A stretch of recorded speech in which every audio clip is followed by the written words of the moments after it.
नमस्कार, आप देख रहे हैं द बिहार टॉप। मैं हूं आदेशपुरी। लोकसभा चुनाव के बाद भी बिहार में नौकरियों की बहार रहेगी, यानी कि जून के बाद से बिहार में नई नई वैकेंसियां आएंगी और आंकड़े को, नौकरी देने के आंकड़े को 10 लाख तक किया जाएगा। आपको बता दें, 4 लाख रोजगार तक की बात नीतीश कुमार के द्वारा किया जाता है।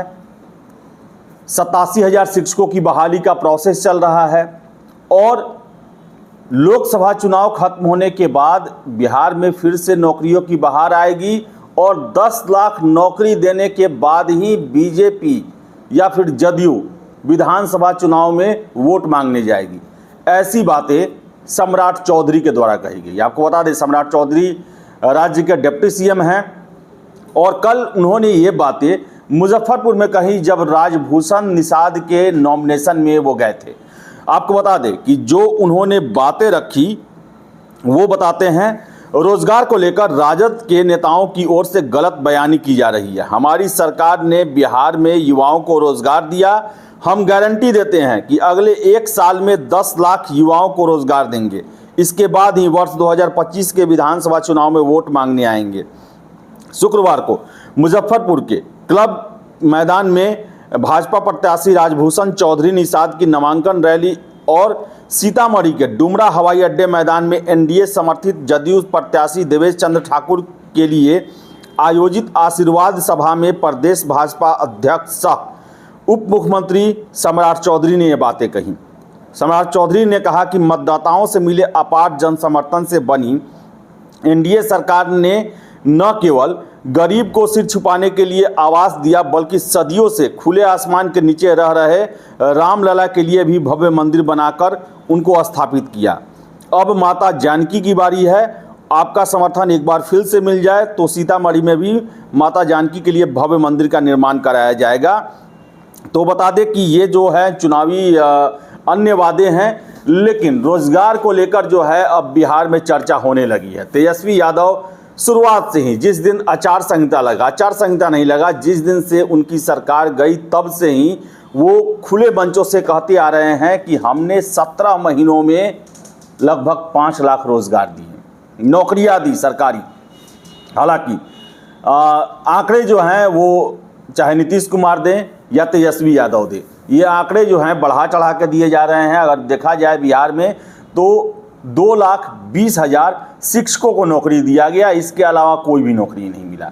21,391 सिपाहियों का बहाली तो आया, लेकिन पेपर लीक के कारण परीक्षा रद्द हो गई और पुनर्परीक्षा का कोई आगे नाम लेवा नहीं है।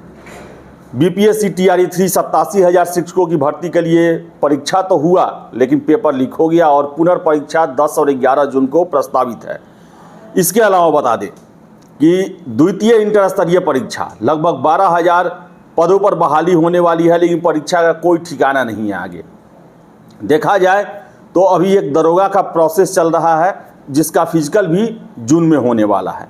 तो बिहार में अगर देखा जाए पिछले 1.5 सालों में दावे बड़े बड़े किए गए। तेजस्वी यादव के द्वारा भी कहे गए कि 1,60,000 में पद खाली है और 1 साल इसे वो दोहराते रहे, लेकिन 17 महीनों में इसके लिए नोटिफिकेशन जारी नहीं करवा पाए। हाँ, सरकार से बाहर होने के बाद सारा ठेकरा नीतीश कुमार पर फोड़ दिए कि कैबिनेट में वो नहीं रखने देते थे, लेकिन जब सरकार में थे, बड़े भाई की भूमिका में थे, उन्हें ये करवाना चाहिए था। नहीं 1,60,000 तो कम से कम 60,000 के लिए भी बहाली निकलवानी चाहिए थी।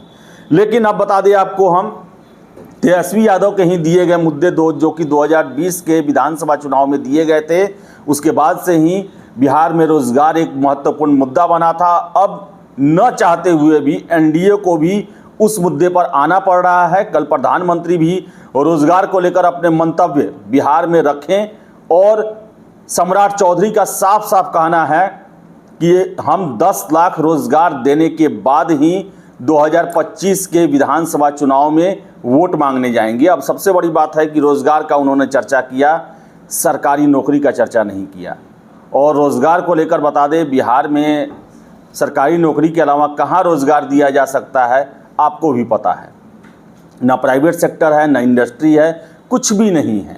यहाँ बिहार में रोजगार बोले तो सरकारी नौकरी, सिर्फ सरकारी नौकरी होता है।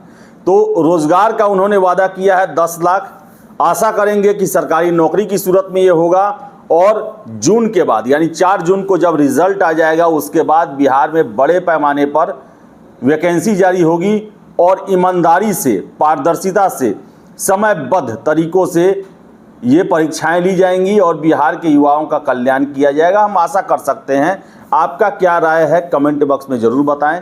फिलहाल इस वीडियो में इतना ही। वीडियो पसंद आए लाइक शेयर करें। हमारे चैनल द बिहार टॉप को सब्सक्राइब जरूर कर लें। धन्यवाद।